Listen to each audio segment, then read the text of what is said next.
پر همدې موضوع د بحث لپاره په ژوندۍ بڼه راسره وصل دی په لندن کې د کډوالو چارو وکیل ښاغلی عزیز معارض صاحب. معارض صاحب ستړی مه شې، وخت بخیر، خپرونو ته هم په خیر راغلی. معارض صاحب دا د یو ځل بیا هم کوم کډوال چې له پاکستان څخه راغلي شکایت کوي د پاکستاني پوځیانو له چلند څخه، فکر کوئ چې په رښتیا هم اوس داسې یوه قوه شته لکه ملګري ملتونه، د کډوالۍ نړیوال سازمان یا هر بل سازمان چې د پاکستان دغه چلند چې غیر انساني او غیر بشري د افغان کډوالو سره ودروي؟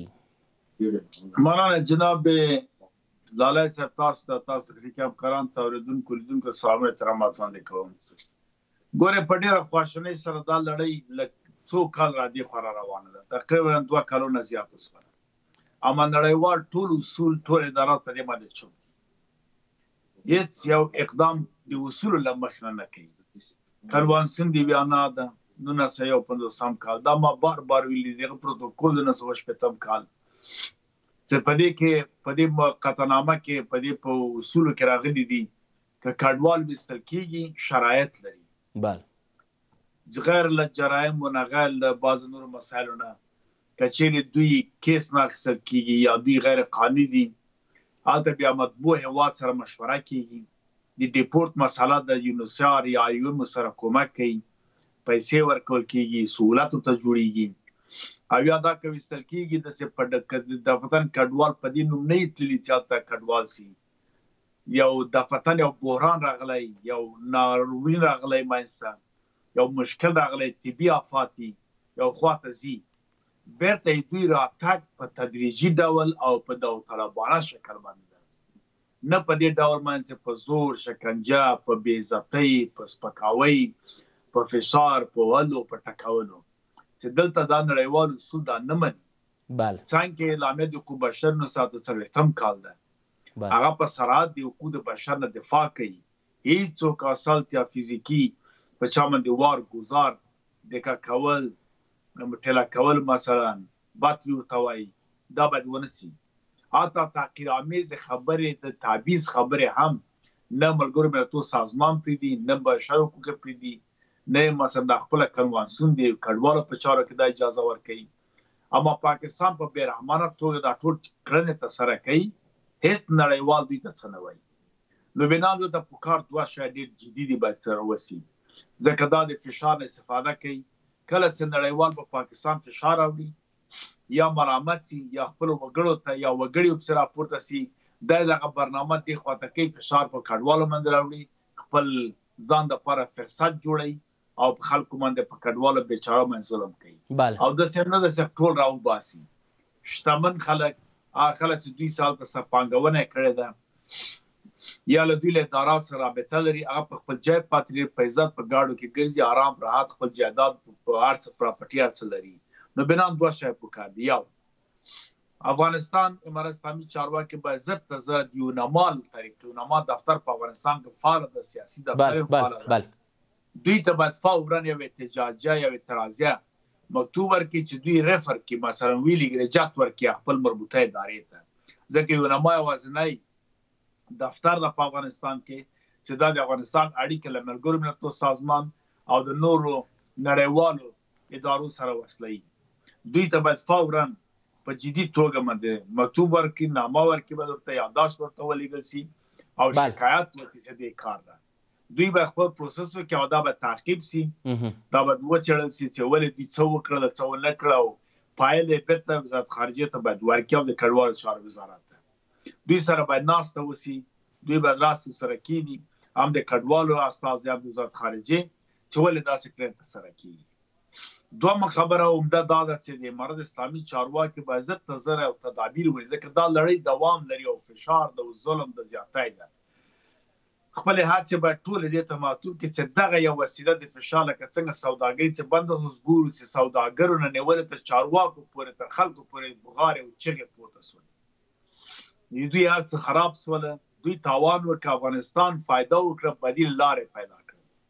د ګوره تاجکستان سره، ترکمنستان سره، له هند سره، له ایران سره د موږ سوداګري اړیکې زیات شو. روسیه په اقدام شوله، هند په اقدام شو، سبا ته چین هم په دې کې اقدام کوي. مرکزي اسیا هېوادونه خو مخکې تجارتي پروتوکول لري او له دوی له توکو سره افغانان له پخوا نه عادت هم کړی. نو موږ ته ښه پرېوځي او کیفیت یې ښه د نسبت له پاکستانه. نو بنا دغسې د کډوالو مثلا ته ډېرې دښتې دي په افغانستان کې، په شمال کې، په شمال غرب کې، په شمال جنوب کې، په شمال شرق کې دښتې موږ لرو، اوبه لري. مثلا د خپله کوشتبه کانال چې جوړ سو نو دې نه څوک استفاده کوي؟ که افغان یې ونه کړي نو څوک؟ خو دغه وخت دا ضرورت ده له د ترخیلو نه نیولې. دا خو مارش صاحب هغه څه دي چې افغان حکومت به په نظر کې لري یا به هم کوي. دغلته د نړیوالو مرستندویه بنسټونو چې اعلامیې خپروي، خبرې کوي، جلسې نیسي وخت ناوخت، د هیوادونو څخه پیسې راټولوي د کډوالو لپاره، هغه ولې خاموش دي؟ ولې په یو دریځ باندې، ولې په یوه خوله باندې پاکستان ته نه وایي چې نور بس، نور په افغان کډوالو ظلم مه کوه؟ ګوره دلته سیاسي افزار استفاده ده. دغه نړیوال اصول ټول د زبرځواک هیوادو خصوصا د غربي هیوادو په لاس کې دي.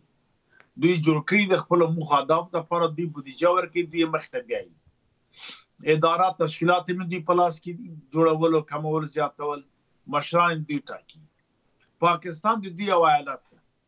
پاکستان د خپلو موخو د اهدافو دپاره، دوی د خپلو ګټو دپاره، د ګټو دفاع دپاره د برنامو پروژه په آسیا کې جوړ کړي. نو بنا چې هر څومره موږ ورته ووایو دا کومه ګټه فایده نه کوي. بله، ځکه پاکستان دا کړنه د سرکۍ عاید نړیوال دا نه ویني، ړانده دي. که چیرې یو امریکایی یو غربی چېرته څوک یو ساده دقه کې یو ټیله یې کړي، بیا د حقوق بشر ټول د پښو لاندې کېږي او ظلم ده او زیاته ده. 2 زندانیانو دپاره څومره کارونه دي مخته دي. بله، آیا دا دومره افغانان چې په زندانو کې پراته دي د پاکستان بې ګناه او د نړیوالو، او یا داسې مثلا یو ظلم زیاتی کېږي، دا انسان نه ده، بشر نه ده، دا له غوښې هډوکې پوست نه ده جوړ شوی. خو که دې خبرې ته راسو خو بیا نو ملامت سل په سل همدغه زبرځواک هېوادونه چې ول دوی ته نه وایي.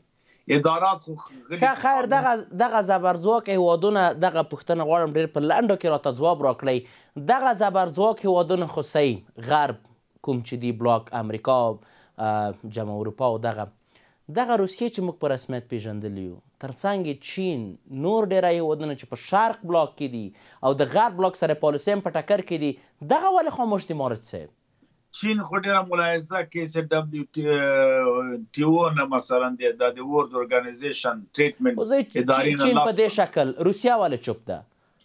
روسیه خو معمولا افغانستان ته هېڅ وخت ښه نیت نه درلوده، صفا خبره سړی ده چې همیشه چې ده لاسونه کړې په افغانستان کې جګړه راوړې ده. روسیه صرف د خپل حریف د غرب دپاره افغانستان استعمالوي. که نه خو روسیه که واقعا خپله کومکونه مرستې پیل کړي، دا کولی شي دلته کډوال ته هر څه مهیا کړي او د غرب ته دغه ښه ننګونه ده، دغه ابزال له پاکستان له غرب اخیستی شي. ډېره مننه مارج صاحب. امدادي مواد خو نه یې کوي. ایران هم دا نیت نه لري. دوی همدا غواړي ورته ګډوډي رامنځته شي. ګرد یو سیاسي نزاکت ته که چېرې دوی د کډوالو پراویستلو د دایرکټ پروژې مخې ته بیایي، بیا روسیه مجبوره ده چې دې کې اقدام وکړي. ډېره زیاته مننه مارج صاحب. په خپرونه کې ستاسو له حضور څخه نړۍ منندوی یم. دورآباد، بخیر اوسئ.